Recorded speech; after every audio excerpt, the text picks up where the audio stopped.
En une planche, les 5 jours qu'on a concoctés pour vous avec Maëlys et Dédé, c'est articulé autour de ces 5 grandes dimensions. D'abord, on a des séquences qui sont actives.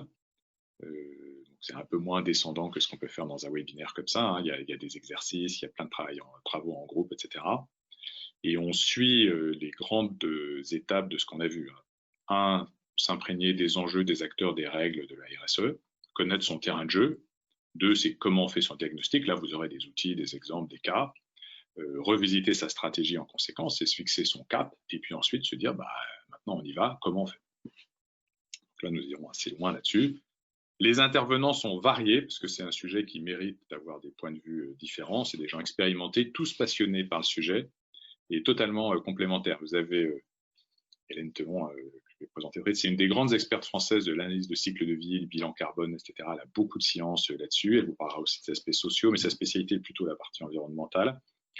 Vous avez François Laurent, qui est quelqu'un qui a été directeur financier dans le groupe Mars, qui est un groupe qui a beaucoup travaillé sur la répartition de la valeur et sur l'environnement. Ils ont développé une approche très pragmatique qui s'appelle l'économie de la mutualité.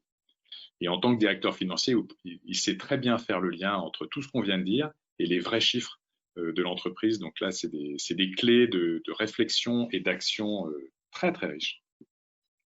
Sur la partie leadership, on a Dominique Tissier, qui est quelqu'un qui a formé des leaders dans pas mal de grands groupes, qui a une réflexion très profonde, une pratique, et qui en même temps sait distiller ça avec beaucoup de clarté et de passion, et qui est clair sur le fait que la transformation d'une entreprise pour prendre en compte ces éléments-là, tout ce qu'on vient de se raconter, demande un leadership très solide.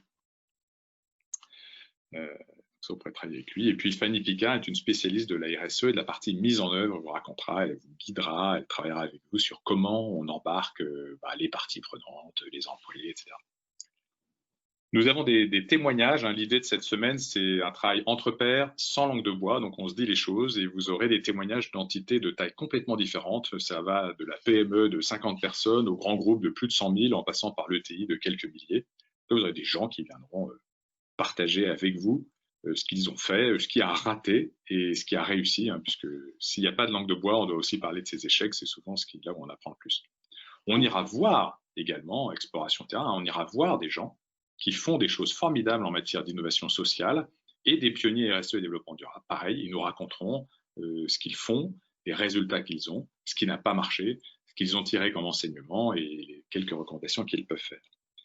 Et enfin, et ça c'est assez particulier, je pense, c'est de dire, si vous voulez avoir un discours, un projet, un cap qui est vraiment motivant, il faut le tester auprès des plus exigeants, et ça, c'est les étudiants d'aujourd'hui. Hein, eux, ils savent qu'ils vont vivre dans le futur qu'on construit les générations précédentes pendant un paquet de temps. Donc, ils sont très sensibles, sont très vifs.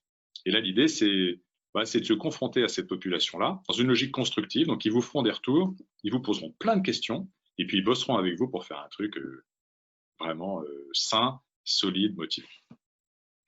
Voilà, en peu de mots.